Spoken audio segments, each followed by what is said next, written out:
Hello बच्चों, कैसे हो आप सब। तो आज जीओसी का लेक्चर नंबर 1 में हम लोगों ने इंडक्टिव इफेक्ट के बारे में पढ़ा था और कुछ एक ग्रुप्स की बात की थी जो प्लस आई इफेक्ट शो करते हैं, माइनस आई इफेक्ट शो करते हैं, और उनके हमने डिक्रीजिंग ऑर्डर की बात की थी कि कौन सा स्ट्रॉन्ग माइनस आई वाला ग्रुप है, कौन सा वीक माइनस आई वाला ग्रुप है, और वो भी किसके साथ याद किया था, ट्रिक के साथ। ठीक है, तो अगर आप लोगों ने वो लेक्चर नहीं देखा तो पहले वो लेक्चर देखिए और उसके बाद फिर हम लोग स्टार्ट करते हैं। ये आज हम लोग क्या पढ़ने वाले हैं, आज हम लोग इंडक्टिव इफेक्ट के कुछ एक एप्लीकेशन पढ़ने वाले हैं कि भाई इंडक्टिव इफेक्ट है, किसी एसिड की एसिड स्ट्रेंथ को कैसे इंक्रीज करेगा, कैसे डिक्रीज करेगा, similarly with the basic strength, और कार्बोकेटाइंस कार्बेनाइंस की स्टेबिलिटी है उस पे क्या इफेक्ट पड़ेगा इंडक्टिव इफेक्ट का, आज हम लोग वो स्टडी करने वाले हैं। और उसके बाद हम लोग पढ़ने वाले हैं क्या, दूसरा इफेक्ट, इलेक्ट्रॉनिक इफेक्ट का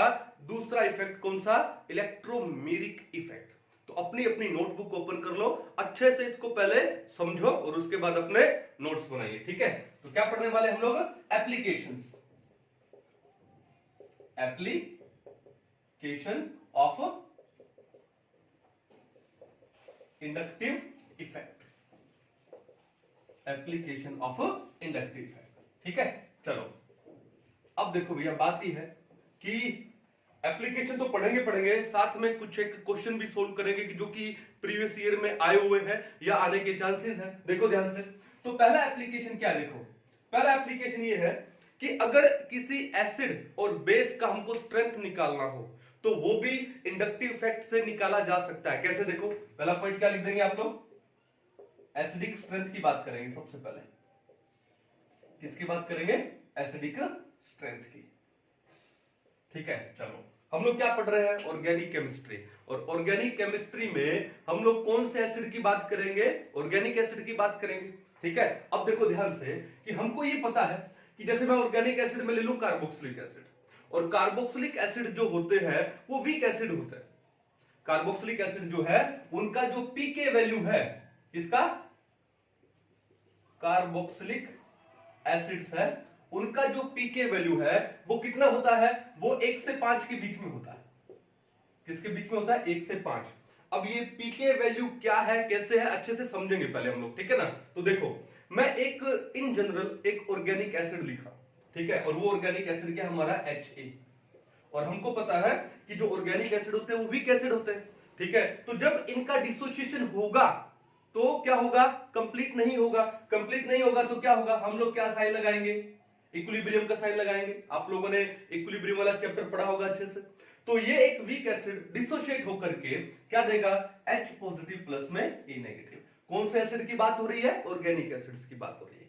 ये बात क्लियर है। अब देखो ध्यान से कि एक एसिड ने क्या दिया, H पॉजिटिव दिया, पीछे जो उसका पार्ट बचा नेगेटिव पार्ट, A नेगेटिव, उसको हम लोग क्या बोलते हैं, उसका कॉन्जुगेट बेस। क्या बोलते हैं इसको, इसका कॉन्जुगेट बेस। ठीक है, तो भैया सिंपल सी बात है कि एक एसिड है वो H पॉजिटिव तभी देगा जब उसका ये जो कॉन्जुगेट बेस है ये स्टेबलाइज हो जाए। कॉन्जुगेट बेस क्या हो जाए, स्टेबलाइज हो जाए। अगर ये कॉन्जुगेट बेस स्टेबलाइज हो गया तो ये H पॉजिटिव जल्दी देगा और अच्छा खासा नंबर में देगा। ठीक है, चलो हम लोग एग्जांपल लेते हैं। ठीक है, देखो एग्जांपल में देखो क्या है कि मैं कुछ एक कार्बोक्सिलिक एसिड लेता हूं, जैसे मान लो हमने लिया HCOOH, क्या नाम है इसका, फॉर्मिक एसिड। क्या नाम है इसका, फॉर्मिक। ये इसका एक कॉमन नेम, और अगर इसका आप आईयूपीएसी नेम करोगे तो कैसे करोगे, यू हैव ओनली 1 कार्बन, और एक कार्बन के लिए क्या लगेगा, मीथेन ही लगेगा।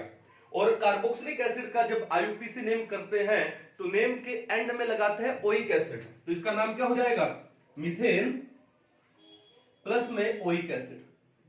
ठीक है, अब देखो जब इनको ऐड करोगे तो देखो यहां पर ये ई वोवल है, ये ओ भी क्या है, वोवल है, तो 2 वोवल आ रहे हैं साथ में, तो हम एक वोवल को हटा देते हैं, जो पहले वाला वोवल है उसको हटा दिया जाता है। तो क्या हो जाएगा, इस ई को आप हटा दो, क्या बन जाएगा, मिथेनोइक एसिड। क्या बन जाएगा, ये मिथेनोइक एसिड। इसको ये लिख सकते हैं हम लोग, मिथेनोइक एसिड। तो आप इसको फॉर्मिक एसिड बोलो, कॉमन नेम है, और मिथेनोइक एसिड क्या है, आईयूपीएसी नेम है। बस ये ध्यान रखना कि अगर नेम एंड हो रहा है इक एसिड से तो इसका मतलब कॉमन नेम है, और अगर नेम एंड हो रहा है ओइक एसिड से यानी क्या है, आईयूपीएसी नेम है। ठीक है, अब देखो ये फॉर्मिक एसिड है, जब ये डिसोशिएट होगा तो ये आपको क्या देगा, ये आपको देगा H प्लस एंड पीछे क्या बचा, HCOO माइनस। भाई ये H प्लस देगा, देखो यहां से ये H प्लस आएगा और ये O क्या बचा, माइनस बचा, तो क्या देगा इसने H plus and HCO negative. अब देखो ये जो HCO नेगेटिव है इस फॉर्मिक एसिड का क्या हुआ, कॉन्जुगेट बेस हुआ। क्या हुआ, कॉन्जुगेट बेस। पहले तो इसका नाम कर लेते हैं, नामकरण बहुत जरूरी। ठीक है, देखो क्या करते हैं कि एक कार्बोक्सिलिक एसिड है, अगर कॉमन नेम है तो नेम एंड हो रहा है एक एसिड से, और अगर आईयूपीएसी नेम है तो नेम एंड हो रहा है ओइक एसिड से। जब वो H पॉजिटिव देगा तो इसका जो एक एसिड है, चाहे वो कॉमन नेम हो चाहे आईयूपीएसी नेम हो, सिर्फ एक एसिड को हटा दो और हटाने के बाद क्या लगा दोगे, 8 लगा दोगे। जैसे मैंने यहाँ पे एक एसिड को हटा दिया तो क्या रह गया हमारे पास, फॉर्म रह गया FORN, और क्या लगा दोगे 8, और ये आयन है तो ये क्या हो गया, फॉर्मेटाइन। और अगर इसका आईयूपीएसी नेम करता तो एक एसिड ही हटाना है, तो क्या बचा, मिथेनो, और लास्ट में क्या लगाना है 8, मिथेनोएटाइन। क्या नाम हो जाएगा इसका, मिथेनोएटाइन। ठीक है, अब देखो इसको मैं सिंपलीफाई में कैसे याद रखता हूं, देखो आपको समझाता हूं कि हम ये बोलते हैं कि ये H पॉजिटिव खा गया, हट गया ना इससे, तो खा गया H पॉजिटिव, ये H पॉजिटिव खा गया, हट गया ना, और खा गया को इंग्लिश में हम लोग क्या बोलते हैं, 8, है ना। 8 की सेकंड फॉर्म क्या है, 8, यानी खा गया या खाया, तो हमने क्या लगा दिया, 8 लगा दिया, एक एसिड हटा के हमने 8 लगा दिया, सिंपल, क्लियर है। चलो, लेकिन अब हम लोग यहां पर नेम नहीं कर रहे हैं ना, बात ये है कि हमारे पास यहां पर ये क्या बना, फॉर्मेटाइन बना। क्या बना, फॉर्मेटाइन, यानी ये कॉन्जुगेट बेस है इस फॉर्मिक एसिड का।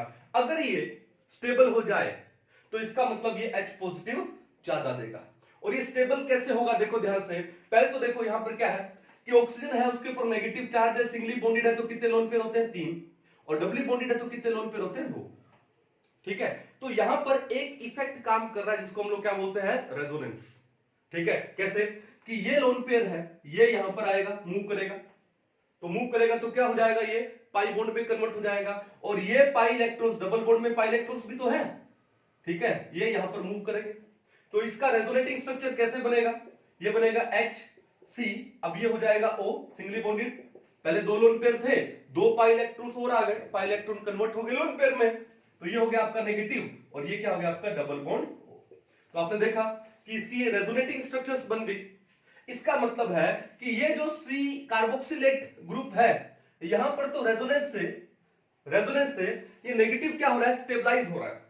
ये देखो कॉन्जुगेट बेस स्टेबल कब होगा, जब ये इसका जो नेगेटिव चार्ज है वो डिस्ट्रीब्यूट हो जाए। ध्यान रखना कि अगर आपके पास कोई एनायन है या फिर कोई कैटायन है, अगर उसका चार्ज डिस्ट्रीब्यूट हो गया तो वो स्टेबल हो जाएगा। भाई ऑक्सीजन है, भाई मोर इलेक्ट्रोनेगेटिव है, माना नेगेटिव चार्ज तो है, अगर वो चार्ज थोड़ा सा क्या हो जाए, डिस्ट्रीब्यूट हो जाए, कोई और खींच ले, तो वो स्टेबल हो जाएगा। क्योंकि जो चार्ज स्पीसीज है, जो चार्ज स्पीसीज है वो क्या होती है, लेस स्टेबल होती है। कहानी समझ आ गई। तो यहां पे इस ऑक्सीजन का जो नेगेटिव चार्ज है रेजोनेंस से स्टेबलाइज हो गया, ओके। फिर बात आती है साथ में क्या लगा है, हाइड्रोजन लगा है, और हमको पता है कि जो हाइड्रोजन है उसका इंडक्टिव इफेक्ट हम लोग कितना लेते हैं, 0 लेते हैं। तो जो सारा गेम है वो किसका है, इसका रेजोनेटिंग इफेक्ट का गेम है। चलो दूसरा एग्जांपल लेते हैं। ठीक है, चलो अब हम लोगों ने यहां पर क्या लिया, CH3COOH, क्या नाम है इसका, एसिटिक एसिड, कॉमन नेम है एसिटिक एसिड। ठीक है, एसिटम विनेगर से आया। ठीक है, अब ये एसिटिक एसिड है, ये भी क्या है, ये डिसोशिएट होगा, वीक एसिड है तो हमने इक्विलिब्रियम का साइन लगा, तो क्या देगा आपको, ये देगा H plus and CH3C double bond O and O negative. इसको क्या बोलेंगे, एक एसिड हटा दो, क्योंकि H पॉजिटिव चला गया तो एक एसिड हटा दो, नेम के एंड में क्या लगा दो, 8 लगा दो, तो इसका नाम क्या है, एसीटेट आयन। क्या नाम है, एसीटेट। अगर मैं इसका आईयूपीएसी नेम करता तो नेम होता इथेनोइक एसिड। भाई 2 कार्बन है, इथ ग्रुप लगा, और उसके बाद में सिंगल बॉन्ड है तो क्या लगा, इथेन, और ये कार्बोक्सिलिक एसिड का आईयूपीएसी नेम करते तो क्या होता है, ओइक, इथेनोइक एसिड, तो ये क्या हो जाएगा, इथेनोएट आयन। सिंपल है। चलो अब यहां पर भी कहानी वही हो रही है जो यहां पर हो रही थी इस कार्बोक्सिलेट ग्रुप में, ये लोन पेयर यहां पर और ये पाई इलेक्ट्रॉन्स यहां पर, रेजोनेंस होगा तो क्या होगा, CH3C single bond O negative double bond O, तो इन ग्रुप में, इस ग्रुप में तो क्या हो गया, रेजोनेंस हो गई। लेकिन एक चीज नोटिस करो यहां पर कि यहां पर क्या लगा, मिथाइल ग्रुप लगा, और हमने क्या पढ़ा है कि जो मिथाइल ग्रुप है कौन सा इफेक्ट दिखाता है, प्लस आई इफेक्ट दिखाता है। तो ये जो मिथाइल ग्रुप है प्लस आई से इलेक्ट्रॉन क्लाउड और देगा। अब इलेक्ट्रॉन क्लाउड, ये ऑक्सीजन है, ये अपने नेगेटिव चार्ज को डिस्ट्रीब्यूट करना चाह रहा है और वो डिस्ट्रीब्यूट हो भी रहा है रेजोनेंस से, लेकिन यहां पे ये मिथाइल ग्रुप है उसको नेगेटिव और दे रहा है, यानी इलेक्ट्रॉन क्लाउड और दे रहा है, तो इसके ऊपर इलेक्ट्रॉन डेंसिटी को बढ़ा रहा है। अब इलेक्ट्रॉन डेंसिटी बढ़ गई, इसका मतलब यहां पर क्या हो गया, ये अनस्टेबल हो जाएगा, यानी इसकी स्टेबिलिटी कम हो जाएगी, लेस स्टेबल हो जाएगा। तो अगर मैं इस फॉर्मेट आयन में और इस एसीटेट आयन में, इन दोनों में स्टेबिलिटी देखूं, इन दोनों कॉन्जुगेट बेसिस में स्टेबिलिटी देखूं, तो किसका स्टेबिलिटी ज्यादा हुआ, फॉर्मेट का हुआ। क्यों? क्योंकि यहां पर हाइड्रोजन कोई इफेक्ट तो नहीं डाल रहा है ना, यहां पर ये नेगेटिव चार्ज स्टेबलाइज हो रहा है रेजोनेंस से, ठीक है, और हाइड्रोजन का इंडक्टिव इफेक्ट जीरो मानते हैं। लेकिन यहां पर सेम वही नेगेटिव चार्ज है, वो स्टेबलाइज हो रहा है रेजोनेंस से, लेकिन मिथाइल ग्रुप उसको नेगेटिव चार्ज और दे रहा है बाय प्लस आई इफेक्ट। तो इससे ये कॉन्जुगेट बेस को क्या कर रहा है, लेस स्टेबल कर रहा है। तो इसका मतलब ये जो एसीटेट वाला जो एसीटेट आयन है, यानी ये जो कॉन्जुगेट बेस है, वो लेस स्टेबल है किससे, फॉर्मेट से। अगर ये लेस स्टेबल है, इसका मतलब ये जो एसिटिक एसिड है वो फॉर्मिक एसिड से क्या होगा, वीक एसिड होगा। क्या होगा, वीक एसिड। ये कॉन्सेप्ट समझ आ गया, कोई इशू नहीं है। चलो, अब ये तो था इंडक्टिव इफेक्ट के हिसाब से, लेकिन सर इसका कोई साइंटिफिक प्रूफ क्या है, इसका कोई एक्सपेरिमेंटल एविडेंस क्या है? तो अगर आपको किसी एसिड की एसिडिक स्ट्रेंथ के बारे में एक्सपेरिमेंटल एविडेंस चाहिए, तो सबसे शानदार एविडेंस क्या है, उसका एसिड डिसोसिएशन कांस्टेंट। पढ़ा ना इक्विलिब्रियम में कि जब एक एसिड डिसोशिएट होता है तो उसका एक डिसोसिएशन कांस्टेंट आता है, जिसको हम लोग एसिड डिसोसिएशन कांस्टेंट बोलो या फिर आयोनाइजेशन कांस्टेंट ऑफ एसिड बोलो, जिसको हम लोग Ka से लिखते हैं। ठीक है, चलो समझते हैं इसको, पहले इसको नोट डाउन कर लो। हाँ जी, इसको समझते हैं, देखो ध्यान से।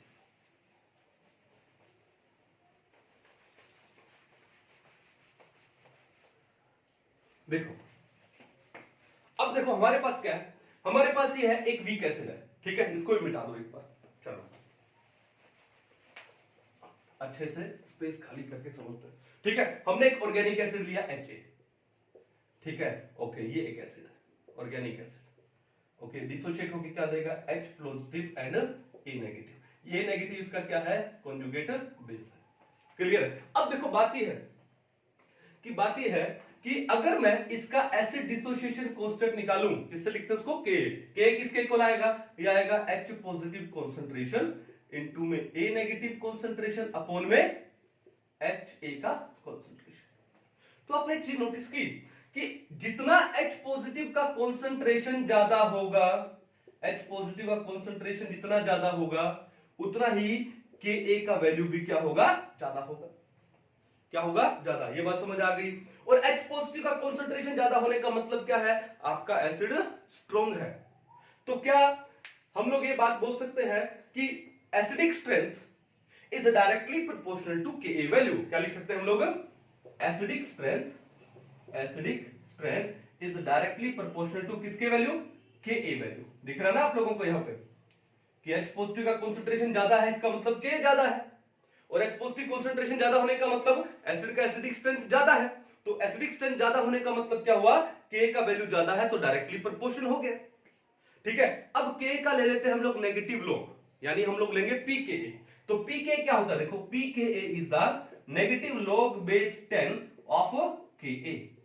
अब एक बात देखो, Ka का वैल्यू जितना ज्यादा होगा, pK का वैल्यू उतना ही कम होगा, क्योंकि वो ज्यादा नेगेटिव होने वाला है। ज्यादा नेगेटिव का मतलब वैल्यू कम होने वाली। तो इसका मतलब क्या है कि K का वैल्यू ज्यादा होने का मतलब pK का वैल्यू कम। तो अगर मैं इस रिलेशन को लिखूं तो कैसे लिखूंगा कि जो एसिडिक स्ट्रेंथ है it is inversely proportional to pKa,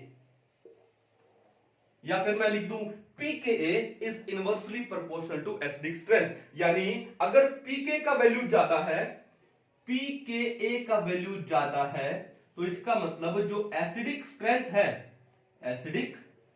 है वो कम है। किसी एसिड का एसिडिक स्ट्रेंथ डिपेंड करता है उसके Ka के वैल्यू पे या pK के वैल्यू पे। ठीक है, बेसिकली हम लोग पीके का वैल्यू ज्यादा लेते हैं। पीके का वैल्यू जितना ज्यादा होगा एसिड का एसिडिक स्ट्रेंथ उतना ही कम होगा, और ये एक एक्सपेरिमेंटल एविडेंस है। ठीक है, अब जो एक्सपेरिमेंटल है उसको ही हम लोग मानेंगे। अब देखो ध्यान से, ध्यान से, हमने बात किया था फॉर्मिक एसिड का, HCOOH, क्या है ये आपका फॉर्मिक एसिड। ठीक है, तो फॉर्मिक एसिड का जो पीके का वैल्यू होता है, पीके का वैल्यू वो होता है कितना, 3.77। कितना होता है, 3.77। ओके, अब हम लोग बात कर ले किसकी, एसिटिक एसिड की। जैसे मान लो CH3COOH, ये आपका क्या है, acetic acid. Acetic acid, acetic acid का जो पीके का वैल्यू है वो कितना होता है, 4.76, यानी फॉर्मिक एसिड से लगभग एक ज्यादा। कितना ज्यादा है, एक ज्यादा। क्लियर है। अब हम लोग एक कार्बोक्सिलिक एसिड और ले लेते हैं। जैसे मान लो हम लोगों ने लिया क्या, बेंजोइक एसिड। हम लोगों ने क्या लिया, बेंजोइक एसिड, बेंजोइक एसिड। और जो बेंजोइक एसिड का जो पीके का वैल्यू है वो कितना होता है, 4.20। 420 से याद रख सकते हो ना, 4.20।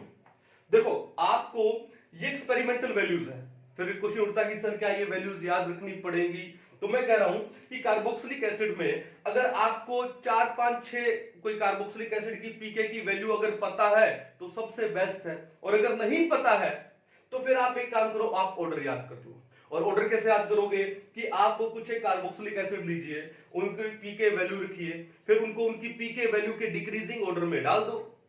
ठीक है, आपका आंसर आ जाएगा, या फिर इंक्रीजिंग ऑर्डर में डाल दो।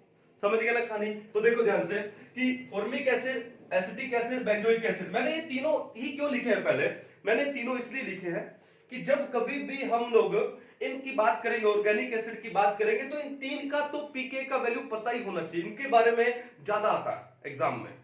ठीक है, चलिए अब बात यह है, हमने क्या पढ़ा कि पीके का वैल्यू ज्यादा होगा तो एसिडिक स्ट्रेंथ कम होगा। तो अगर मैं इन तीनों को अरेंज करूं इनकी एसिडिक स्ट्रेंथ से, तो देखो सबसे कम पीके का वैल्यू कौन है, फॉर्मिक एसिड का है। तो भैया एसिडिक स्ट्रेंथ की अगर मैं बात करूं, अगर मैं एसिडिक स्ट्रेंथ ऑर्डर की बात करूं तो किसका है, फॉर्मिक एसिड जो है, फॉर्मिक एसिड है वो स्ट्रोंगर एसिड है। क्यों, क्योंकि 3.77 इन तीनों के कंपैरेटिवली फॉर्मिक एसिड की पीके की वैल्यू कम है। चलो उसके बाद नंबर किसका आएगा, बेंजोइक एसिड का आएगा। किसका नंबर आएगा, बेंजोइक एसिड का आएगा। और उसके बाद किसका नंबर आने वाला है, एसिटिक एसिड का नंबर आने वाला है, एसिटिक एसिड का। ठीक है, ओके, पीके वैल्यू कितनी है, 3.77, 4.20, 4.76। ओके, समझ आ गई। चलो तो मैंने क्या बोला कि आप इनकी पीके की वैल्यू के हिसाब से इनको अरेंज कर लो, फिर आपको ऑर्डर याद हो जाएगा। और ऐसा करने से भी याद ना हो तो फिर क्या करें हम लोग, फिर क्या आएगा, ट्रिक आएगा। ठीक है, where there is a confusion there is a trick. Okay, अब वो ट्रिक कैसे, तो मैं ये मानता हूं आजकल के टाइम में लगभग हर आदमी मार्क जुकरबर्ग की एक एप्लीकेशन को जानता है, और वो एप्लीकेशन कौन सी है, फेसबुक।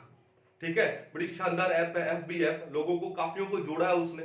ठीक है ना, तो आप एक सिंपल सा ट्रिक, क्या कैसे याद रखोगे इसको, एफबी ऐप कैसे याद रखोगे, एफबी ऐप, सिंपल।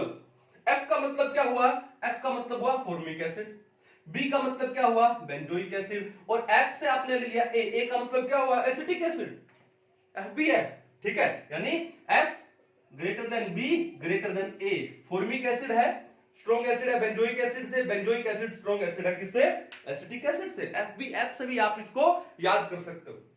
ठीक है, अब भैया इससे simple I don't think so कि कहीं पे होगा। क्लियर है, चलो तो ये तो हो गया फॉर्मिक एसिड वगैरह के बारे में। अब थोड़ा सा और आगे बढ़े, इसको एक बार आप पॉज करके नोट डाउन कर लो। हाँ जी, अब थोड़ा सा आगे बढ़ते हैं। अब हम लोग कुछ और एग्जाम्पल लेते हैं। ठीक है, चलिए हम लोग बात कर रहे थे किसकी, इंडक्टिव इफेक्ट की। हमने एक्सपेरिमेंटल एविडेंस तो ले लिया यहां पे। अब बात यह है, जैसे मान लो हमने एक तो लिखा, एक क्वेश्चन लिखते हैं हम लोग, एक तो हम लोग लिख रहे हैं फॉर्मिक एसिड HCOOH। ठीक है, चलो उसके बाद चलो नंबर भी दे देते हैं इसको। मान लो ये हो गया आपका कौन सा, ए, HCOOH फॉर्मिक एसिड। दूसरा हम लोग ले लेते हैं बी, क्या ले लेते हैं एसिटिक एसिड CH3COOH। ठीक है, तीसरा देखो, अब देखो ध्यान से, ये जो एसिटिक एसिड आपने लिया है, अब हमने क्या काम करना, देखो ये जो COH ग्रुप है ये तो फंक्शनल ग्रुप है, और इसके साथ में ये कार्बन कौन सा हुआ, ये तो अल्फा कार्बन हुआ।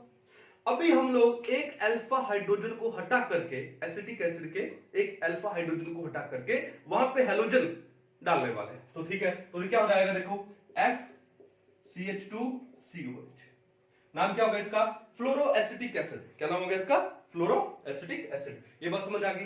अब देखो नेक्स्ट हम लोग यहां पे ले लेते हैं क्या, ClCH2COH।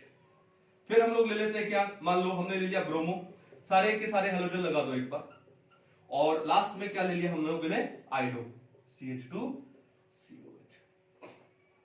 तो हम लोगों ने ये कुछ एक कार्बोक्सिलिक एसिड ले लिए। अब हमारा क्वेश्चन ये है कि इन कार्बोक्सिलिक एसिड को इनके ऑर्डर ऑफ एसिडिक स्ट्रेंथ में, decreasing order of acidic strength में हमको अरेंज करना है। ठीक है, तो भैया बात यह है, इन दो का, ऊपर वाले दो का तो हमको पता है कि भैया कैसे, पीके वैल्यू हमने पढ़ा, और पीके नहीं भी पढ़ा तो किससे याद कर लोगे, FBF से, कि फॉर्मिक एसिड है वो एसिटिक एसिड से क्या होता है, स्ट्रोंगर होता है। तो हमारा आंसर आ गया A ग्रेटर देन B, इतना तो हम जानते हैं। लेकिन अब इन चारों में क्या होगा, तो देखो हम लोगों ने क्या पढ़ा था माइनस आई इफेक्ट में, कि हेलोजन है वो कौन सा इफेक्ट दिखाता है, माइनस आई।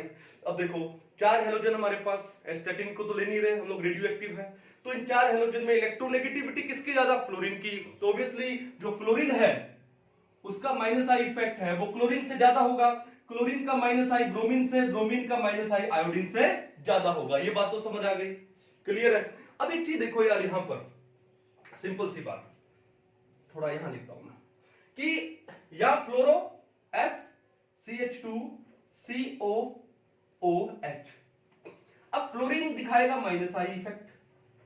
ठीक है, अब माइनस आई इफेक्ट दिखाएगा तो क्या होगा कि जहां से क्या जाएगा, ये बॉन्ड टूटेगा, ये H पॉजिटिव जा रहा है, ये O क्या बन रहा है, नेगेटिव बन रहा है। हमने क्या बोला था कि जो कॉन्जुगेट बेस है ये जितना ज्यादा स्टेबल होगा उतना ही एसिड का एसिडिक स्ट्रेंथ ज्यादा होगा। अब स्टेबल कैसे होगा कि ये जो नेगेटिव चार्ज है यहां पर ऑक्सीजन के ऊपर ये डिस्ट्रीब्यूट हो जाए, और हमने बोला कि यहां पर ये जो नेगेटिव चार्ज है, ये जो कार्बोक्सिलेट ग्रुप लगा है, ये नेगेटिव चार्ज रेजोनेंस से डिस्ट्रीब्यूट हो जाता है। लेकिन रेजोनेंस के अलावा यहां पर एक इफेक्ट और भी आ गया, कौन सा, इंडक्टिव इफेक्ट, यानी ये फ्लोरीन भी अब इलेक्ट्रॉन को अपनी ओर खींचेगा। देखो क्या करेगा, खींचेगा, तो खींचेगा तो नेगेटिव को और डिस्ट्रीब्यूट करेगा। ठीक है, यानी स्टेबिलिटी को बढ़ाएगा। तो यहां पर क्या है, यहां पर है distribution of negative charge is directly proportional to stability, कि नेगेटिव चार्ज जितना ज्यादा डिस्ट्रीब्यूट होगा इस कॉन्जुगेट बेस का, स्टेबिलिटी उतनी ही ज्यादा इंक्रीज होगी, सिंपल। और ये फ्लोरीन है, इसके नेगेटिव को क्या करेगा, खींचेगा, तो इसका नेगेटिव क्या हो गया, कम हो गया, यानी स्टेबल ज्यादा हो गया। लेकिन क्लोरीन है उतना नहीं खींच पाएगा जितना फ्लोरीन खींच रहा है, ब्रोमीन और कम खींचेगा, आयोडीन और कम खींचेगा, क्लियर है खानी। लेकिन ये सारे के सारे माइनस आई इफेक्ट दिखाएंगे, और यहां पर इस नेगेटिव को, जैसे यहां से H पॉजिटिव चला गया, नेगेटिव बचा, तो यहां पर इस नेगेटिव को क्या करेंगे, डिस्ट्रीब्यूट करेंगे, खींचेंगे, उससे इस एसिड का एसिडिक स्ट्रेंथ बढ़ेगा, ये जल्दी H पॉजिटिव को रिलीज करेगा। ये बात समझ आ गई। चलो, तो अब अगर मेरे को CDEF में ऑर्डर देखना हो, तो भैया हमको पता है कि फ्लोरीन का माइनस आई ज्यादा होता है, यानी ये क्या काम करेगा, इस एसिड की एसिडिक स्ट्रेंथ को ज्यादा इंक्रीज करेगा। तो हमारा आंसर क्या जाएगा, C greater than D greater than E greater than F, ये हमारा आंसर आ गया। और ऊपर दो में हम जानते हैं कि A ग्रेटर देन B। लेकिन अब इन 6 का हमको अरेंज करना है, हमने तो अलग अलग अरेंज किया है, अभी तक यही पढ़ा।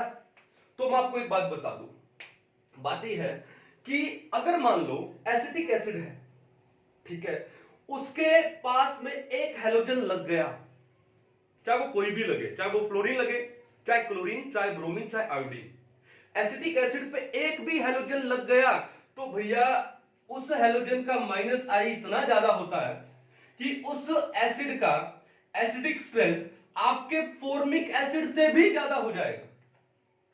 ध्यान रखिएगा कि एसिटिक एसिड पर अगर एक भी हेलोजन लग गया, चाहे कोई भी हेलोजन लगे, फ्लोरो, क्लोरो, ब्रोमो, आयोडो, तो भैया उस एसिड का एसिडिक स्ट्रेंथ सिर्फ एसिटिक एसिड से ही नहीं बल्कि फॉर्मिक एसिड से भी ज्यादा हो जाएगा। तो अब अगर ये बात हम लोग देखें तो हमारा ऑर्डर क्या जाने वाला है कि भैया सबसे पहले आएगा क्या, सी, देन डी, देन ई, देन एफ। एफ के बाद कौन आएगा, फॉर्मिक। फॉर्मिक के बाद कौन आएगा, एसिटिक, यानी ए बी। लास्ट में क्या ले आएंगे हम लोग, ग्रेटर देन ए और ग्रेटर देन बी। तो ये हमारा ऑर्डर हो गया, ये हमारा क्या हो गया, ऑर्डर। ये बात क्लियर है, पहले इसको अच्छे से लिख लो, ठीक है। अब अच्छे से अगर आपने लिख लिया तो एक काम करते हैं, क्यों ना एक्सपेरिमेंटल एविडेंस भी ले लिया जाए, क्यों ना इनका पीके की वैल्यू को भी कंपेयर कर लिया जाए। तो भैया ध्यान से देखो, हमको ये पता है कि जो फॉर्मिक एसिड है, ये जो फॉर्मिक एसिड है, इसका पीके का वैल्यू कितना होता है, 3.77 होता है। कितना होता है, 3.77। ये जो एसिटिक एसिड है, इसका पीके का वैल्यू कितना होता है, 4.76 होता है। कितना होता है, 4.76। बेंजोइक है नहीं यहाँ पे। अब यहाँ पे जो फ्लोरो लगा है, फ्लोरो माइनस आई दिखाएगा, पीके को डिक्रीज करेगा, यानी एसिडिक को इंक्रीज करेगा। तो फ्लोरो वाले का जो पीके का वैल्यू होता है कितना, 2.57। फ्लोरो का पीके का वैल्यू कितना होता है, 2.57, ठीक है। अब क्लोरो का जो पीके का वैल्यू आता है 2.86 आता है, और ब्रोमो का 2.90, और ये जो आइडो है इसका पीके का वैल्यू होता है 3.17, ठीक है। तो हम लोगों ने इनका पीके का वैल्यू लिख दिया, ये एक्सपेरिमेंटल वैल्यूज है। तो अब अगर आप इनकी पीके की वैल्यू को कंपेयर करो तो सबसे कम पीके का वैल्यू किसका है, फ्लोरोएसिटिक एसिड का है, तो वो ज्यादा एसिडिक हो गया। उसके बाद उससे ज्यादा क्लोरो का, फिर ब्रोमो का, फिर आयोडो का। तो आपने देखा कि जो आयोडो एसिटिक एसिड का जो पीके का वैल्यू है 3.17, जो कि फॉर्मिक एसिड से भी कम है। और अगर पीके का वैल्यू कम है तो एसिडिक स्ट्रेंथ ज्यादा है, क्योंकि दोनों एक दूसरे से क्या है, इनवर्सली प्रोपोर्शनल है, ठीक है। तो उसके बाद आएगा क्या, आपका फॉर्मिक एसिड, और लास्ट में क्या आएगा, एसिटिक एसिड। क्लियर है, कोई इशू नहीं है। तो अगर ये कुछ एक पीके की वैल्यू आपको याद हो जाती है तो बढ़िया बात है, और अगर याद नहीं होती है तो कोई बात नहीं, सिंपल कर लोगे। बस ये याद रखना कि अगर एक भी हेलोजन लग गया, ठीक है, एसिटिक एसिड पे एक भी हेलोजन लग गया तो उसका एसिडिक स्ट्रेंथ आपके फॉर्मिक एसिड से भी ज्यादा हो जाता है। कर पाओगे, कोई इशू नहीं है। चलो इसको पोज करके नोट कर लो, चलते हैं नेक्स्ट क्वेश्चन पे। बड़े ही मजेदार क्वेश्चन आने वाले हैं भाई, ठीक है। चलिए इसको मिटा दिया जाए, हाँ जी, ओके। अब देखो थोड़ा और लेवल पे चलते हैं हम लोग, है ना। तो लेवल देखो क्या है कि मान लो आपको दे दिया जाए एक, तो आपको एक दे दिया FCH2COH, क्लियर है, ओके। दूसरा आपको दे दिया जाए मान लो जैसे ClCH2COH, थर्ड आपको दे दिया जाए मान लो BrCH2COH, और फोर्थ आपको दे दिया जाए डी, आपको दे दिया जाए ICH2COH। ये तो बड़ा सिंपल सा हो गया सर, लेवल कहां हुआ। अब देखो सस्पेंस यहां है कि लास्ट में आपको उसने क्या दे दिया, इसने दे दिया CHI2। ये क्वेश्चन आपके सामने है। अब इन पांचों कार्बोक्सिलिक एसिड को इनकी एसिडिक स्ट्रेंथ में हमको क्या करना है, अरेंज करना है। तो एक बार आप पहले सोच के देखो, दिमाग लगाओ कैसे होगा, ठीक है। अब देखो ध्यान से, तो इसका ऑर्डर कैसे आएगा, देखो कि यहां पर फ्लोरो क्लोरो ब्रोमो आइडो में तो हमको कोई डाउट ही नहीं था, ठीक है। यानी ऊपर 4 का ऑर्डर क्या आने वाला है, ऊपर 4 में ऑर्डर आने वाला है क्या, A greater than B greater than C greater than D। ऊपर 4 में तो ये ऑर्डर आने वाला है, क्लियर है। अब बात आती है कि ई में फंस गए कि सर यहां पे दो आइडो ग्रुप लग गए, ठीक है। तो समझने वाली बात ये है कि अगर ये अल्फा कार्बन पर 2 हेलोजन लग गए, चाहे वो आयोडो ही क्यों ना लगे, मैं आयोडो चाहे क्यों बोल रहा हूं, क्योंकि आयोडो का जो माइनस आई है वो फ्लोरो क्लोरो ब्रोमो से कम है, लेकिन अगर 2 आयोडो ही क्यों ना लग गए हो तो उसका pKa फ्लोरो से भी कम हो जाएगा, यानी 2.77 है उससे भी 2.57 है उससे भी कम हो जाएगा, ठीक है। इसका मतलब क्या है कि ये जो I2CHCOH है ये ज्यादा एसिडिक हो जाएगा, किससे, फ्लोरो एसिटिक एसिड से भी। चाहे 2 आयोडो ही क्यों ना है, वो एक फ्लोरो से उसका जो इफेक्ट है माइनस आई वाला क्या होता है, ज्यादा होता है। 2 आयोडो का इफेक्ट एक फ्लोरो से भी ज्यादा होता है। तो इसका मतलब सबसे पहले क्या आ जाने वाला है, ई आ जाने वाला है। क्या आ जाने वाला है, ई। कहानी समझ आ रही है, कोई इश्यू नहीं है। तो इस टाइप के क्वेश्चन भी आपके एग्जाम में आ सकते हैं, कर पाओगे? ठीक है, इसको नोट करो। हाँ जी, चले नेक्स्ट पे। अब देखो, इससे हमको एक बात सीखने को मिली। क्या सीखने को मिली? कि दो आइडो लगे थे या फिर कोई भी हेलोजन, कोई भी माइनस आई वाला ग्रुप लगा, वो एक एसिड की एसिडिक स्ट्रेंथ को इंक्रीज करता है। तो क्या मैं लिख सकता हूं कि that acidic strength is directly proportional to minus I effect, कि माइनस आई इफेक्ट जितना ज्यादा होगा एसिड का एसिडिक स्ट्रेंथ भी उतना ही ज्यादा होगा। और दूसरी बात हमने अभी क्या पढ़ी कि जितने ज्यादा ग्रुप लगे होंगे माइनस आई वाले, यानी जितने ज्यादा माइनस आई वाले ग्रुप लगे हैं वो एसिड की एसिडिक स्ट्रेंथ को भी इंक्रीज करते हैं, और ज्यादा इंक्रीज करते हैं। तो मैं लिख दूं acidic strength is directly proportional to minus I effect, ये बात समझ आ गई? ठीक है, या फिर मैं लिख दूं is directly proportional to number of minus I groups, कि माइनस आई इफेक्ट वाले ग्रुप जितने ज्यादा होंगे एसिड की एसिडिक स्ट्रेंथ को उतना ही ज्यादा इंक्रीज करेंगे। क्लियर है? और जो हमने एसिटिक एसिड में क्या पढ़ा था कि वहां मिथाइल ग्रुप है, वो प्लस आई इफेक्ट दिखा रहा है, तो वो जो कार्बोक्सिलेट आयन है उसको वो क्या कर रहा है, और अनस्टेबल कर रहा है। इसका मतलब क्या है कि acidic strength is inversely proportional to number of plus I groups, कि प्लस आई वाले ग्रुप जितने ज्यादा लगे होंगे एक एसिड की एसिडिक स्ट्रेंथ को कम करेंगे।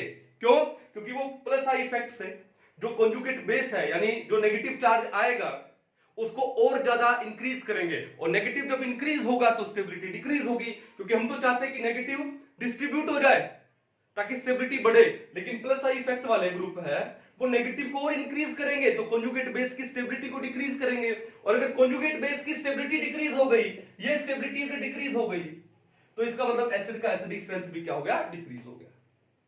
कहानी समझ आ गई? कोई इशू नहीं है, बड़ा इंपॉर्टेंट है ये पॉइंट कि एसिडिक स्ट्रेंथ है directly proportional to number of minus I group and inversely proportional to number of plus I group. मैंने एक में ही डाल दिया। क्लियर है? चलो, अब इसके बाद हम लोग आ जाते हैं किसके ऊपर, बेसिक स्ट्रेंथ के ऊपर। इसको नोट कर लो एक बार, किसके ऊपर आ जाए हम लोग, बेसिक स्ट्रेंथ के ऊपर। ठीक है, इसको भी मिटा दो।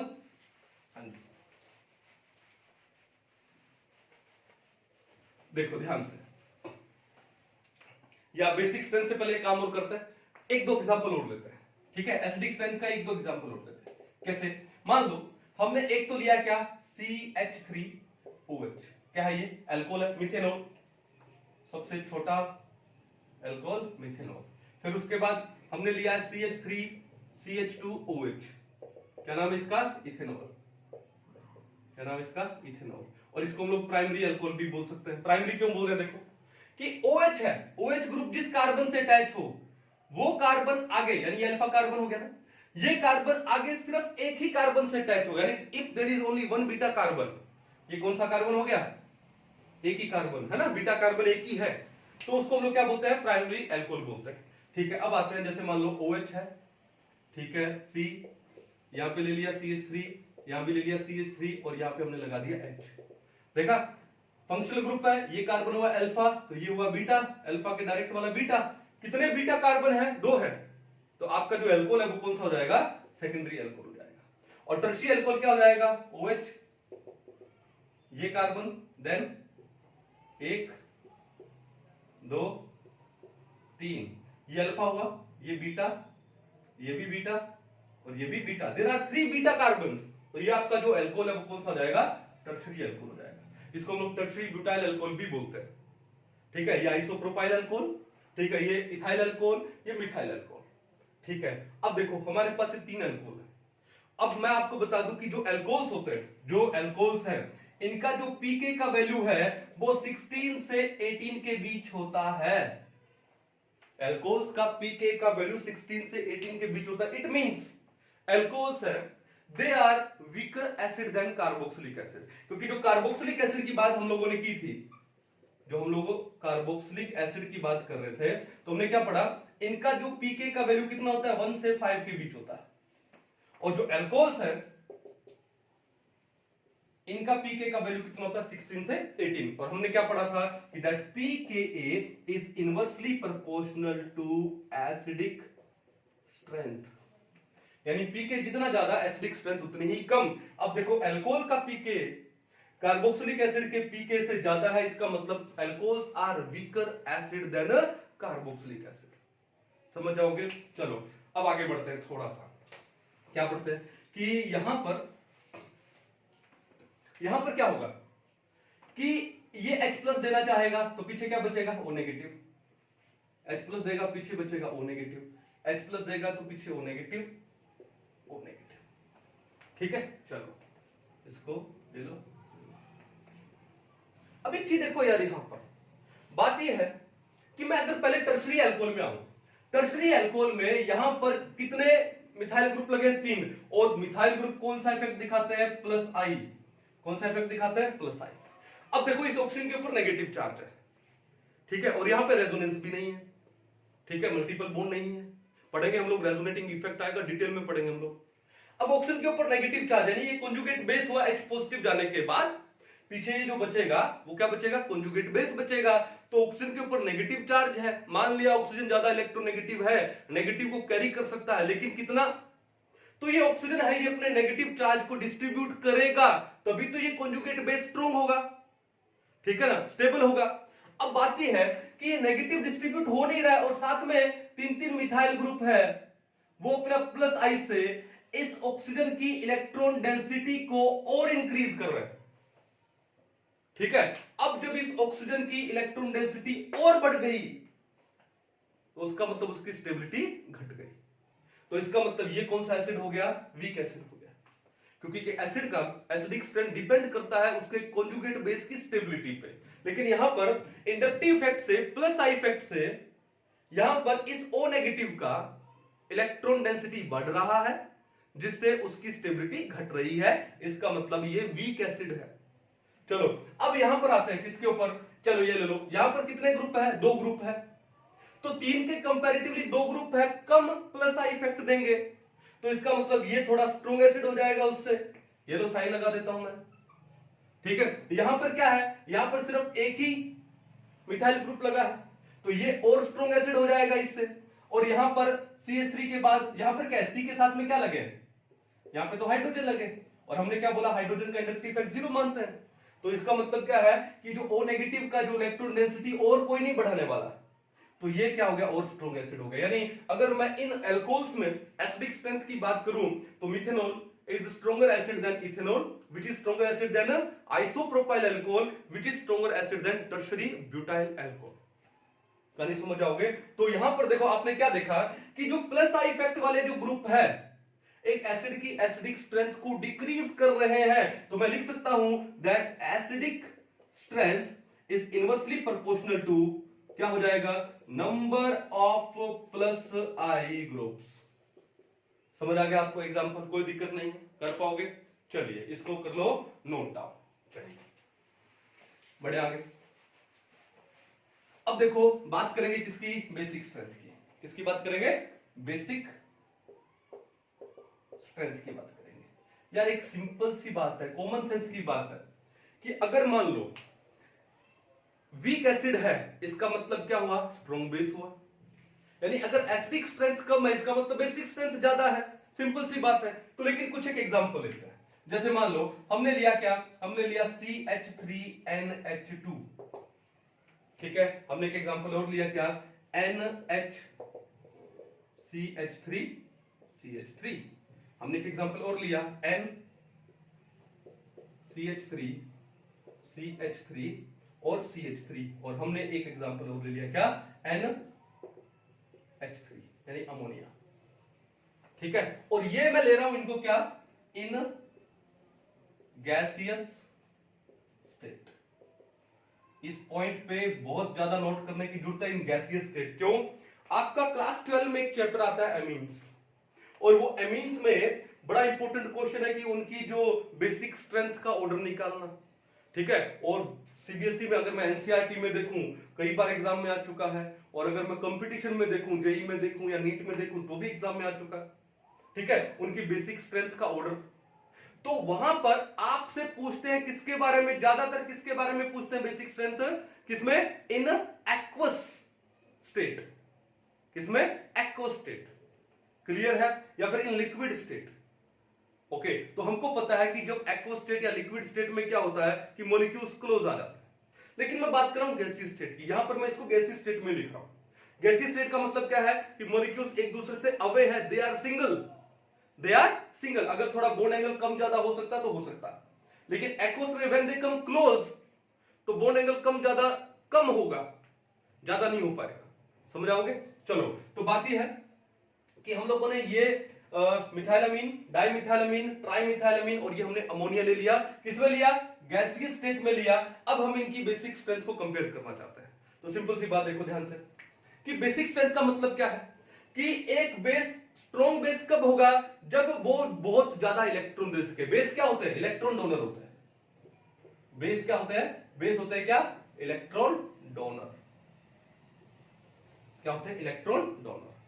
ठीक है, अब इलेक्ट्रॉन डोनर यानी इलेक्ट्रॉन का अवेलेबिलिटी भी तो ज्यादा होना चाहिए बेस के पास। तो सबसे पहले आते हैं अमोनिया पे। अमोनिया पे नाइट्रोजन के पास एक लोन पेयर है। कितना है? एक लोन पेयर ओनली। और हाइड्रोजन है, उसका इंडक्टिव इफेक्ट मानते हैं 0। तो सिर्फ एक लोन पेयर है, लोन पेयर का अवेलेबिलिटी है, ये बेस है। लेकिन अगर मान लो मैं यहां पर आ जाऊं मिथाइलामीन में, पहले तो मैं इसको ये दे देता हूं, ये ए है, ये है बी, ये है सी और ये क्या है? डी। हमको ऑर्डर निकालना है। अगर आ जाओ मिथाइलामीन में, यहां पे नाइट्रोजन के पास एक लोन पेयर तो है ही है, प्लस यहां पे मिथाइल ग्रुप अपना कौन सा इफेक्ट दिखाएगा? प्लस आई दिखाएगा। तो नाइट्रोजन के पास इलेक्ट्रॉन डेंसिटी को इंक्रीज करेगा। इसका मतलब प्लस में क्या है कि plus I of 1 Me group, Me यानी मिथाइल ग्रुप। समझ गए? यहां पर सिर्फ नाइट्रोजन के पास एक लोन पेयर था, यहां पर नाइट्रोजन के पास एक लोन पेयर तो है ही, लेकिन एक प्लस आई वाला ग्रुप भी है। उधर आ जाओ, यहां पे नाइट्रोजन के पास एक लोन पेयर है, प्लस में दो मिथाइल ग्रुप लगे हैं भैया। तो दो मिथाइल ग्रुप कौन सा इफेक्ट दिखा रहे हैं? प्लस आई। तो कितने हैं? 2 है प्लस आई वाले ग्रुप, 2 ग्रुप है यहां पे। और यहां पर अगर मैं आ जाऊं तो नाइट्रोजन के पास एक लोन पेयर तो है, 1 लोन पेयर, प्लस में 3 मिथाइल ग्रुप लगे हैं, डायरेक्ट लगे हैं। तो 3 मिथाइल ग्रुप का प्लस आई, तो प्लस में क्या है? 3 प्लस आई ग्रुप्स है। यहां पे क्या है? 1 प्लस आई ग्रुप है। समझ आ गई? तो आप मेरे को ये बताओ कि बेस का बेसिक स्ट्रेंथ कब कितना ज्यादा होगा? कब ज्यादा होगा? जब उसके पास इलेक्ट्रॉन्स का अवेलेबिलिटी ज्यादा हो। तो इन चारों में गैसीय स्टेट में इलेक्ट्रॉन्स में की अवेलेबिलिटी किस में ज्यादा होगी? ऑब्वियसली इसमें ज्यादा होगी। यहां पर एक लोन पेयर प्लस में 3 प्लस आई वाले ग्रुप है, जो इस नाइट्रोजन पे इलेक्ट्रॉन की डेंसिटी को बहुत ज्यादा इंक्रीज कर देंगे। तो इन चारों में जो बेसिक है, ज्यादा बेसिक है, वो कौन सा है? ठीक है, बेसिक स्ट्रेंथ का ऑर्डर, बेसिक स्ट्रेंथ। तो इन चारों में कौन सा ज्यादा बेसिक हुआ? सी के बाद किसका नंबर आ रहा है? बी का, क्योंकि दो मिथाइल ग्रुप है। बी के बाद किसका नंबर आ रहा है? यहां पे ए का नंबर आ रहा है, एक मिथाइल ग्रुप है। और उसके बाद किसका नंबर आ रहा है? डी का नंबर आ रहा है। तो ऑर्डर क्या हो जाएगा? C B A D. किसका? बेसिक स्ट्रेंथ का। इसका मतलब क्या है कि जो बेसिक स्ट्रेंथ है, ठीक है, ये देखो, इसका मतलब जो बेसिक स्ट्रेंथ है, it is directly proportional to number of plus I groups. कि जितने प्लस आई वाले ग्रुप ज्यादा लगे होंगे, बेसिक स्ट्रेंथ उतनी ही ज्यादा होगी। अब बात यह है कि मान लो कुछ ऐसा हो जाता कि यहां पर कोई माइनस आई वाला ग्रुप लग जाता, तो माइनस आई वाला ग्रुप क्या करता है? इलेक्ट्रॉन्स को खींचते। क्या करते? इलेक्ट्रॉन्स को खींचते। जैसे मान लो कि यहां पर कुछ ऐसा हो जाता, मैं एक पॉइंट और लिख रहा हूं कि NH2 साथ में है CH2 और यहां पे लग गया मान लो क्लोरीन, या मान लो यहां पे लग गया फ्लोरीन लग गया। ठीक है, अब देखो यहां पर कि यहां पर नाइट्रोजन के पास एक लोन पेयर है, लेकिन यहां पर लगा है फ्लोरीन, और फ्लोरीन का कौन सा इफेक्ट होता है? स्ट्रॉन्ग माइनस आई वाला इफेक्ट है। तो माइनस आई से क्या करेगा? इलेक्ट्रॉन खींचेगा। ठीक है, तो अगर मान लो मैंने दे दिया ए बी सी डी और इसको दे दिया मैंने ई, अगर मेरे को इनमें कंपेयर करना हो तो क्या काम करेंगे? अरे अमोनिया में नाइट्रोजन के पास एक लोन पेयर तो है कम से कम, इन सबके पास ए बी सी डी में सबके पास कम से कम एक लोन पेयर तो है, उसके अलावा प्लस आई वाले ग्रुप। लेकिन यहां पर इस पे जब फ्लोरो ग्रुप लग गया और फ्लोरो ग्रुप माइनस आई इफेक्ट दिखाएगा, तो क्या काम करेगा? इलेक्ट्रॉन को खींचेगा।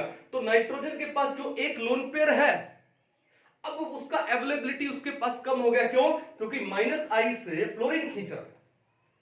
तो इसका मतलब अब इसके पास ले दे के पूरा एक लोन पेयर नहीं बचा, पूरा नहीं बचा, थोड़ा इलेक्ट्रॉन डेंसिटी चला गया फ्लोरीन के डायरेक्शन में। इसका मतलब कि ये जो एमीन है जहां पे इस अल्फा कार्बन पे फ्लोरो ग्रुप लग गया, ठीक है, क्या बोलेंगे इसको, फ्लोरोमिथाइलअमीन। अब ये जो अमीन है वो आपके अमोनिया से भी क्या हो गया, वीक बेस हो गया। क्यों? क्योंकि यहां पे पूरा ले देके एक लोन पेयर भी नहीं है, ठीक है। तो क्या आ जाएगा यहां पर ऑर्डर, लास्ट में क्या जाएगा, ई, लास्ट में क्या जाएगा, ई। तो कहानी समझ गए। तो basic strength is directly proportional to number of plus I groups, और अगर माइनस आई वाले ग्रुप लग गए तो बेसिक स्ट्रेंथ को वो क्या करते हैं, डिक्रीज करते हैं। तो लिख दूं, and inversely proportional to number of minus I groups. Basic strength is inversely proportional to number of minus I group and directly proportional to number of plus I group. ये अच्छे से इसको समझ लीजिए, ठीक है, कोई दिक्कत नहीं है। चलो अब इससे एक बात और भी समझ सकते हैं। क्या हमने क्या बोला कि that pKa is inversely proportional to acidic strength, ठीक है। सिमिलरली जो pKb होता है that is inversely proportional to basic strength. pK, या फिर मैं लिख दूं बेसिक स्ट्रेंथ है, it is also inversely proportional to pKb। किसी बेस का pKb जितना ज्यादा होगा उसका बेसिक स्ट्रेंथ उतना ही क्या होने वाला है, कम होने वाला है, ठीक है। ओके चलो कोई इशू नहीं है, आगे बढ़े, नोट डाउन कर लो इसको एक बार। चलो हो गया, बढ़ते आगे हम लोग। तो ये तो था हमारा किसका, एसिडिक और बेसिक स्ट्रेंथ पे इंडक्टिव इफेक्ट का क्या इफेक्ट पड़ता है ना। चलिए अब एप्लीकेशन में चलते हैं नंबर 2 पे, ठीक है। नंबर 2 और 3 साथ में कर ले। तो नंबर 2 क्या, देखो ध्यान से, नंबर 2 क्या लिखेंगे हम लोग, stability of carbocations, stability of carbocations, ठीक है। चलिए कार्बोकैटायंस क्या होते हैं, ये वो स्पीसीज होते हैं जहां पे कार्बन के ऊपर पॉजिटिव चार्जेस, सिंपल। तो देखो ध्यान से, मैं कुछ एक कार्बोकैटायंस लिख रहा हूं, जैसे मान लो आपके पास है CH3 पॉजिटिव, क्या नाम है इसका, मिथाइल कार्बोकैटायन, ठीक है। ये लो मिथाइल कार्बोकैटायन। फिर हम लोगों ने ले लिया क्या, CH3 CH2 पॉजिटिव, क्या नाम हो गया इसका, इथाइल कार्बोकैटायन। और ये कौन सा होता है, प्राइमरी होता है, इथाइल कार्बोकैटायन। प्राइमरी कैसे, जिस कार्बन पे पॉजिटिव वो कार्बन डायरेक्टली कितने कार्बन से लिंक्ड है, एक से ही लिंक्ड है, तो ये आपका कौन सा हो गया, प्राइमरी। सेकेंडरी क्या हो गया, जिस कार्बन पे पॉजिटिव वो डायरेक्ट कितने कार्बन से, एक और एक, दो, ये आपका कौन सा हो गया, सेकेंडरी कार्बोकैटायन। इसको हम लोग क्या आइसोप्रोपाइल कार्बोकैटायन भी बोल सकते हो, ठीक है ना। मैं लिख रहा हूं उसको सिंपल सेकेंडरी। टर्शरी क्या हो गया, CH3 CH3 CH3, और ये क्या हो गया, पॉजिटिव, ये हो गया आपका टर्शरी कार्बोकैटायन, ठीक है। अब देखो ध्यान से, इंडक्टिव इफेक्ट का कार्बोकैटायंस की स्टेबिलिटी पे क्या इफेक्ट पड़ता है वो पढ़ने वाले हैं। तो देखो यहां पे टर्शरी से स्टार्ट करते हैं।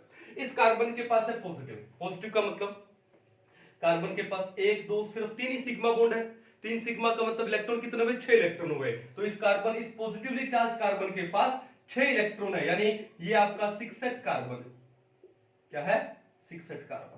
और ये क्या होता है, अनस्टेबल होता है, 6th कार्बन अनस्टेबल है, यानी अब इसको कितने इलेक्ट्रॉन चाहिए, 2 और चाहिए अपना ऑक्टेट कंप्लीट करने के लिए। अब 2 तो नहीं मिलेंगे, लेकिन इसके साथ में क्या लगे हैं, मिथाइल ग्रुप लगे हैं, और मिथाइल ग्रुप क्या दिखाता है, प्लस आई, क्या दिखाता है, प्लस आई, प्लस आई, क्या है, प्लस आई। यानी इस पॉजिटिवली चार्ज कार्बन पे 3 प्लस आई वाले ग्रुप लगे हैं, 3 मिथाइल ग्रुप लगे हैं, जो इसकी क्या करेंगे, स्टेबिलिटी को इंक्रीज करेंगे, इसके पॉजिटिव को कम करेंगे, पॉजिटिव को क्या करेंगे, कम करेंगे, डिस्ट्रीब्यूट कर देंगे, खुद पे ले लेंगे थोड़ा सा पॉजिटिव, तो इसके पॉजिटिव को क्या कर दिया, कम कर दिया, यानी स्टेबिलिटी को बढ़ा दिया। क्लियर है। तो एक बात यहां पर आ गई कि जितने ज्यादा प्लस आई वाले ग्रुप लगे हैं इस पॉजिटिवली चार्ज कार्बन पे, उतना ही इस कार्बोकैटायन की स्टेबिलिटी बढ़ेगी। तो मैं लिख दूं, stability of carbocation is directly proportional to number of plus I groups.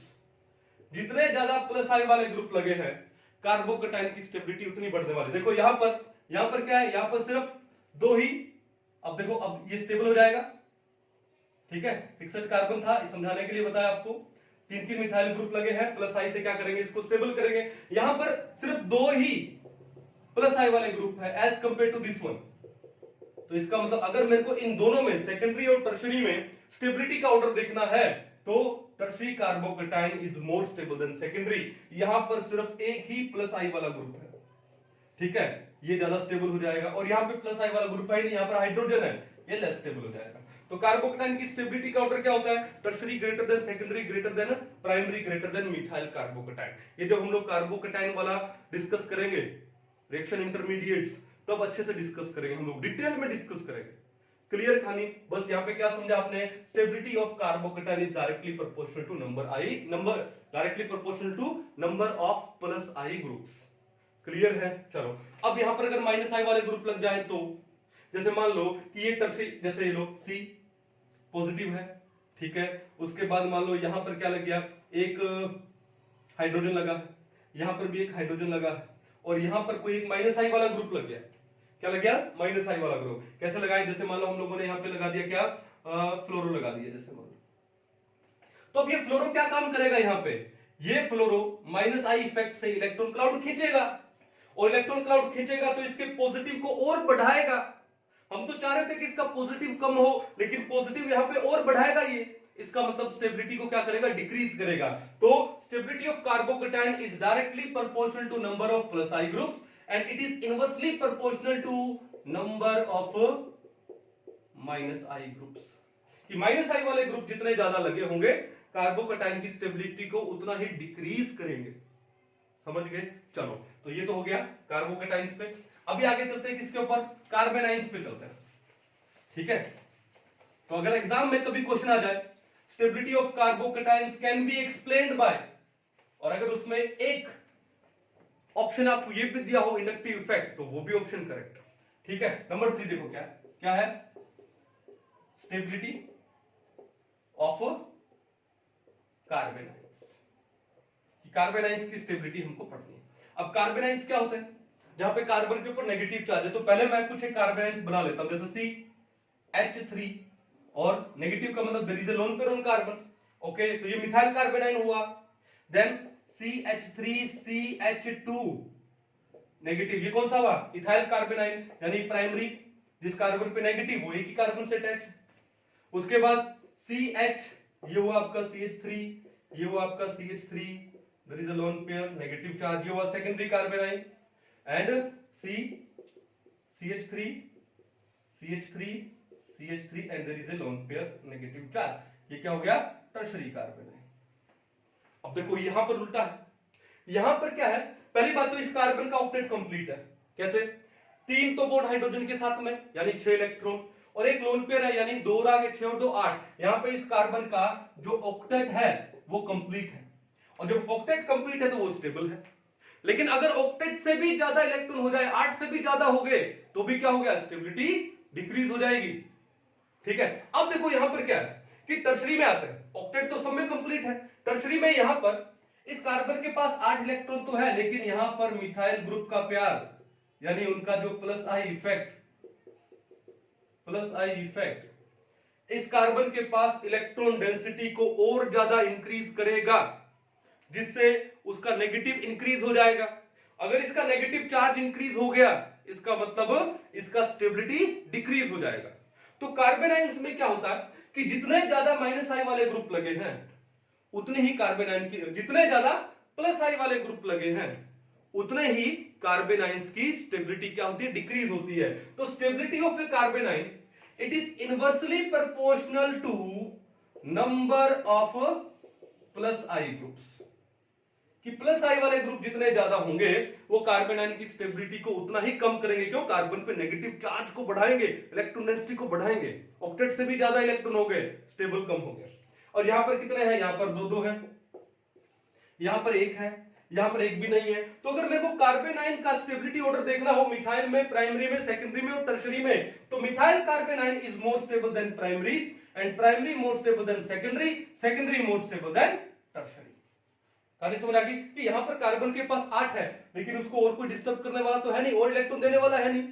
ये चाहता है इसका नेगेटिव क्या हो जाए? डिस्ट्रीब्यूट हो जाए, ठीक है। अब यहां पर डिस्ट्रीब्यूट होने के बजाय और अक्यूमुलेट हो रहा है नेगेटिव, ठीक है, इसलिए उसकी स्टेबिलिटी कम हो गई और मिथाइल कार्बेनाइन की स्टेबिलिटी ज्यादा हो गई। यानी कार्बोकेटाइन और कार्बेनाइन में अगर स्टेबिलिटी ऑर्डर देखें तो उल्टा, कार्बोकेटाइन में स्टेबिलिटी ऑर्डर क्या होता है? Tertiary greater than secondary greater than primary greater than methyl. अभी मैं बिल्कुल बेसिक लेवल पे बता रहा हूं। जब हम लोग कार्बोकेटाइन्स पढ़ेंगे फिर उसके बाद हम लोग जाएंगे किसके ऊपर? हम लोग जाएंगे जैसे हम लोग बेंजाइल कार्बोकेटाइन पे भी जाएंगे, एलाइल पे भी जाएंगे, वाइनाइल कार्बोकेटाइन पे भी जाएंगे, ठीक है ना? और उसके बाद हम लोग कौन सा साइक्लोप्रोपाइल मिथाइल कार्बोकेटाइन पे भी जाएंगे, सीपीएम, ठीक है? क्या इनका ऑर्डर आता है वो सारा डिटेल में डिस्कस करने वाला है, क्योंकि बड़ा ही इंपॉर्टेंट टॉपिक है वो। लेकिन आज बिल्कुल बेसिक सा पढ़ रहे हैं हम लोग, है ना? क्योंकि हमको इंडक्टिव इफेक्ट को एक्सप्लेन करना है on the stability of carbocation and carbanions में, ठीक है? और अगर कार्बोनाइन की स्टेबिलिटी पे आए तो methyl greater than primary greater than secondary greater than tertiary. अब देखो यहां पर क्या है, यहां पर यह है कि अगर मान लो कि ये C नेगेटिव तो है और हाइड्रोजन की जगह मान लो मैंने एक फ्लोरीन लगा दिया, ठीक है? और दो यहां पर क्या लगे? हाइड्रोजन लगे, नेगेटिव चार्ज। अब क्या होगा? तो भैया अब यहां पर फ्लोरीन कौन सा इफेक्ट दिखा रहा है? माइनस आई इफेक्ट दिखा रहा है। और माइनस आई इफेक्ट से क्या होगा? वो इलेक्ट्रॉन को थोड़ा सा खींचेगा तो इसका नेगेटिव थोड़ा डिस्ट्रीब्यूट होगा, और नेगेटिव डिस्ट्रीब्यूट होगा तो इसका स्टेबिलिटी और बढ़ जाएगा। इसका मतलब क्या है कि जो नेगेटिव यानी जो माइनस आई इफेक्ट वाले ग्रुप है वो कार्बोनाइन की स्टेबिलिटी को इंक्रीज करते हैं। तो इसका मतलब stability of carbanions is directly proportional to number of minus I groups. देखो ऑर्डर कार्बोकेटाइन से क्या है? उल्टा। कहानी समझ आ गई? कोई इशू नहीं है। तो ये थे कुछ एक एप्लीकेशन इंडक्टिव इफेक्ट के, ठीक है? अच्छे हम लोगों ने क्वेश्चन किए हैं, ठीक है? फटक से बताओ कि आपका जो बेंजोइक एसिड होता है उसका pKa का वैल्यू कितना होता है? बताओ फटाफट। इट्स 4.20, रैपिड फायर, ठीक है? 4.20। अगर मैं बोलूं मिथेनोइक एसिड का कितना होता है यानी फॉर्मिक एसिड का कितना होता है तो क्या बताओगे? क्या बताओगे? 3.77। और अगर मैं बोलूं एसिटिक एसिड का तो 4.76, फ्लोरो एसिटिक एसिड का 2.57, ठीक है? और अगर मैं क्लोरो का पूछूं तो कितना होगा? 2.86, ब्रोमो का 2.90, आइडो का 3.17। कर लोगे? और एल्कोहल्स का पीके का वैल्यू 16 से 18 के बीच होता है। फिनोल का होता है कितना? 10 होता है। जो फिनोल है वो एल्कोहल से थोड़ा स्ट्रॉन्गर एसिड है। क्यों एसिड है? क्योंकि इसका जो माइनस आई है फिनोल में, जो फिनोलेट आयन बनेगा, जो फिनेट आयन बनेगा, फिनोक्साइड आयन, फिनोलेट नहीं फिनोक्साइड आयन, ओ नेगेटिव, उसका कॉन्जुगेट बेस हो गया फिनोल का, तो वो रेजोनेंस से स्टेबलाइज हो जाता है। क्या हो जाता है? रेजोनेंस से स्टेबलाइज। तो कॉन्जुगेट बेस स्टेबलाइज हो गया रेजोनेंस से, और जो रेजोनेंस है वो इंडक्टिव इफेक्ट से तो बहुत स्ट्रॉन्ग इफेक्ट है भाई, बहुत स्ट्रॉन्ग इफेक्ट है। कहानी क्लियर है? कोई दिक्कत नहीं है? चलो, तो ये तो था आपका इंडक्टिव इफेक्ट के बारे में, इसको एक बार नोट डाउन कर लो। इसके बाद हम लोग पढ़ते हैं क्या? दूसरा इफेक्ट कौन सा है? Electromeric effect. कौन सा इफेक्ट है? Electromeric effect. छोटा सा है, लेकिन जब आप लोग ऑर्गेनिक केमिस्ट्री में रिएक्शन मैकेनिज्म्स करोगे ना, तब ये इफेक्ट बड़ा वहां पे अप्लाई होने वाला है, ठीक है? तो एक बार पहले आप इसको अच्छे से नोट डाउन करो, हटा दिया जाए। तो अभी हम लोग जाने वाले हैं इलेक्ट्रॉनिक इफेक्ट के नेक्स्ट इफेक्ट पे, जिसका नाम क्या है? Electromeric effect. अच्छे से समझेंगे इसको, देखो ध्यान से। नंबर टू क्या है? इलेक्ट्रोमेरिक इफेक्ट, ठीक है? तो हमारी लाइन क्या है? साइंटिस्ट का नेम है तो छोड़ दो, और अगर साइंटिस्ट का नेम नहीं है तो तोड़ दो। तो क्या कहीं से भी आपको लग रहा है साइंटिस्ट का नेम है? नहीं, तो तोड़ दो। तोड़ेंगे तो क्या होगा? इलेक्ट्रो से क्या आएगा? इलेक्ट्रॉन। क्या आएगा? इलेक्ट्रॉन। प्लस में मेरिक का मतलब क्या होता है? मेरिक का मतलब होता है मूवमेंट, ट्रांसफर। तो इलेक्ट्रॉन का ट्रांसफर हो रहा है। क्या हो रहा है? इलेक्ट्रॉन का ट्रांसफर, ठीक है? तो भैया बात यह है कि ये इफेक्ट कहां होगा? कुछ एक पॉइंट्स याद रखने वाली बात है। क्या है? ये इफेक्ट कहां होगा? पहली बात, ये इफेक्ट होता है मल्टीपल, जहां पर मल्टीपल बॉन्ड्स होते हैं। जहां पर क्या होता है? मल्टीपल बॉन्ड्स, यानी जहां पर अनसैचुरेशन होती है। मींस कहां पर होगा? इन मल्टीपल बॉन्ड्स, ठीक है? जैसे मान लो आपके पास आ जाए कार्बन कार्बन का डबल बॉन्ड आ गया, आपके पास कार्बन कार्बन का ट्रिपल बॉन्ड आ जाए, आपके पास कार्बन और साइनाइड का, नाइट्रोजन का ट्रिपल बॉन्ड है, और उसके बाद आपके पास मान लो ये हो गया कार्बन ऑक्सीजन का डबल बॉन्ड है। यानी जहां पर मल्टीपल बॉन्ड होगा वहां पर इलेक्ट्रोमेरिक इफेक्ट होगा। और इंडक्टिव इफेक्ट में वो मल्टीपल बॉन्ड की जरूरत नहीं है, क्योंकि वहां पे तो किसका डिस्प्लेसमेंट होता है, सिग्मा इलेक्ट्रॉन्स का होता है। और मल्टीपल बॉन्ड बोलने का मतलब क्या हुआ कि भैया पाई इलेक्ट्रॉन्स का ट्रांसफर होने वाला है। यहां पर किसका ट्रांसफर होने वाला है, देखो ट्रांसफर ऑफ पाई इलेक्ट्रॉन्स। तो पहला तो आपको डिफरेंस पता लग गया इंडक्टिव इफेक्ट में और इलेक्ट्रोमेरिक में। इंडक्टिव इफेक्ट में सिग्मा इलेक्ट्रॉन्स का मूवमेंट होता है और इलेक्ट्रोमेरिक में ट्रांसफर होता है किसका, पाई इलेक्ट्रॉन्स का। क्लियर है? चलो अब नेक्स्ट पॉइंट देखो क्या है। नेक्स्ट पॉइंट ये है कि ये जो इफेक्ट है वो टेम्परेरी है। कौन सा इफेक्ट है, टेम्परेरी। अब आपके माइंड में चल रहा होगा कि सर टेम्परेरी कैसे, this is a temporary effect. और जो इंडक्टिव इफेक्ट होता है वो परमानेंट होता है। अब ये टेम्परेरी क्यों होता है, क्योंकि ये जो इफेक्ट है ये कब एक्शन में आता है, in the presence of attacking reagent. ठीक है, इसमें in the presence of attacking reagent, यार लिख दो शॉर्ट में, in the presence of attacking reagent होगा तभी ये इफेक्ट काम में आएगा। और अगर अटैकिंग रिएजेंट नहीं है तो ये इफेक्ट नहीं होगा। तो वो टेम्परेरी हो गया ना, क्या हो गया, टेम्परेरी। कहानी समझ गए? चलो, तो पहली बात तो टेम्परेरी इफेक्ट है। दूसरी बात यहां पे ट्रांसफर हो रहा है किसका, पाई इलेक्ट्रॉन्स का। ये होता है in the presence of attacking reagent. और ये कहां पर होता है, जहां पर मल्टीपल बॉन्ड्स होते हैं। ठीक है, डबल बॉन्ड हो या फिर ट्रिपल बॉन्ड हो। ये कहानी समझ आ गई। तो ये कुछ एक पॉइंट्स याद रखने वाली है। अब देखो बात ये है, तो इलेक्ट्रोमेरिक इफेक्ट का डेफिनेशन क्या हुआ कि भाई it is the complete transfer of pi electrons. Definition लिख देते हैं क्या, देखो it is the complete transfer. और कंप्लीट की अगर मैं लिख दूं, अच्छा ये तो टेम्परेरी तो है ही, it is the complete transfer of pi electrons of a multiple bond towards one of the atoms in the presence of किसकी प्रेजेंस में, अटैकिंग रिएजेंट। तो ये इसकी क्या होगी, सिंपल सी डेफिनेशन होगी। ठीक है, अब ये इफेक्ट दो टाइप का होता है, एक होता है प्लस ई और एक होता है माइनस ई। पॉज कर लो, नोट डाउन कर लो। ठीक है, ये इफेक्ट कितने टाइप का होता है, दो टाइप का। एक तो है प्लस ई इफेक्ट, ठीक है, और एक है माइनस ई इफेक्ट। अब ये प्लस ई और माइनस ई दोनों क्या है, हम लोग इसको समझेंगे। ठीक है, चलिए तो देखो पहला इसका टाइप क्या है, प्लस ई इफेक्ट।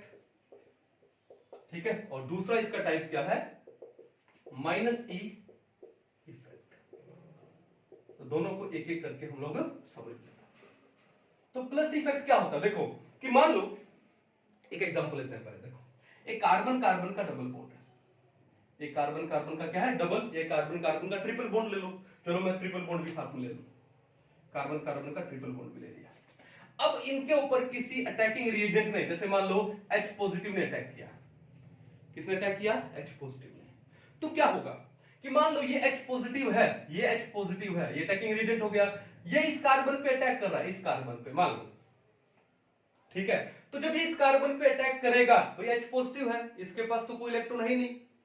ठीक है, तो बॉन्ड बनाने के लिए, सिंगल बॉन्ड बनाने के लिए भी कितने इलेक्ट्रॉन चाहिए, दो। तो वो दो इलेक्ट्रॉन ये तो दे नहीं रहा है, फिर कौन देगा, ये कार्बन देगा। अब ये कार्बन कहां देगा, इसके पास तो कोई लोन पेयर है ही नहीं। तो क्या होगा कि जो डबल बॉन्ड है, डबल बॉन्ड में क्या होता है, एक सिग्मा बॉन्ड और एक पाई बॉन्ड होता है। और एक सिग्मा बॉन्ड में दो इलेक्ट्रॉन, पाई बॉन्ड में भी दो इलेक्ट्रॉन। तो यहां पर क्या होगा कि ये जो पाई इलेक्ट्रॉन्स है वो इस कार्बन के पास चले जाएंगे। किसके पास चले जाएंगे, इस कार्बन के पास। तो ये क्या हो जाएगा, देखो ध्यान से, ये हो जाएगा सी, ये बॉन्ड हो गया सिंगल, ये बॉन्ड सी, दो बॉन्ड लगे हैं। और पाई इलेक्ट्रॉन जब इस कार्बन पर आ गए तो इस कार्बन के पास वो पाई इलेक्ट्रॉन किस में कन्वर्ट हो गए, लोन पेयर में, नेगेटिव चार्ज आ गया। और इस कार्बन के ऊपर क्या आ गया, पॉजिटिव चार्ज आ गया। ठीक है, अब ये H पॉजिटिव इस कार्बन पे अटैक कर सकता है क्योंकि बॉन्ड बनाने के लिए इसके पास में दो इलेक्ट्रॉन है। तो प्लस इफेक्ट क्या होता है कि जब कोई अटैकिंग स्पीसीज है, मल्टीपल बॉन्ड में से जिस एटम पे अटैक करे, पाई इलेक्ट्रॉन भी उसी एटम के पास शिफ्ट हो जाए, ट्रांसफर हो जाए। ठीक है, तो in this effect the transfer of pi electrons takes place on that atom where the attacking reagent attacks, जहां पर अटैकिंग रिएजेंट अटैक करेगा पाई इलेक्ट्रॉन भी उसी एटम के पास आ जाए, उसको बोलते हैं प्लस ई इफेक्ट। कहानी समझ आ गई? अब माइनस ई इफेक्ट क्या होता है, देखो ध्यान से। माइनस ई इफेक्ट जैसे मान लो सी डबल बॉन्ड ओ है, ये कार्बोनाइल ग्रुप है, ठीक है। अब यहां पे कोई अटैकिंग रिएजेंट आया, जैसे मान लो CN, साइनाइड आ गया। क्या आ गया? साइनाइड। तो एक बात बताओ, इसके पास कार्बन के पास एक लोन पेयर है और एक बॉन्ड बनाने के लिए 2 इलेक्ट्रॉन चाहिए, 2 के 2 है। अब इसको तो क्या चाहिए? सेंटर चाहिए। अब यहां पर हमको पता है कि यहां पे कार्बन और ऑक्सीजन है, दोनों का इलेक्ट्रोनेगेटिविटी डिफरेंस है, तो ऑक्सीजन है वो स्लाइटली नेगेटिव होगा, कार्बन स्लाइटली पॉजिटिव होगा।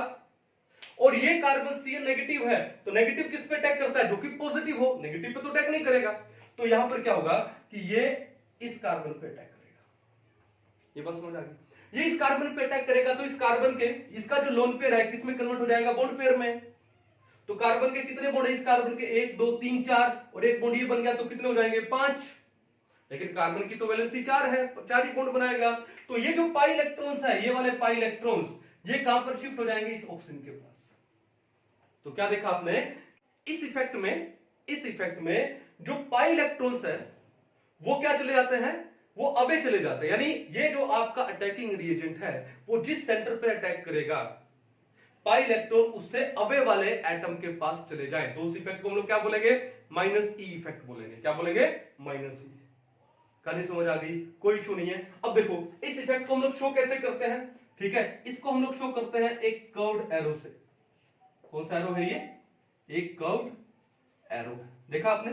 कर्व्ड एरो हम लोगों ने बनाया, यहां पर कर्व्ड एरो बनाया है। तो जब हम लोग ऑर्गेनिक में रिएक्शंस की मैकेनिज्म्स पढ़ेंगे ना, तो मैकेनिज्म्स में यही खेल होने वाला है भैया, ठीक है। कहीं पर कोई प्रोटॉन अटैक करेगा, यानी कोई एक स्पीशीज अटैक करेगी, कहीं पे कोई दूसरी अटैक करेगी, तो पाई इलेक्ट्रॉन्स का मूवमेंट कैसे होगा, क्या होगा, ये सब होने वाला है। तो क्या बोलते हैं इसको हम लोग? इलेक्ट्रोमिरिक इफेक्ट बोलते हैं।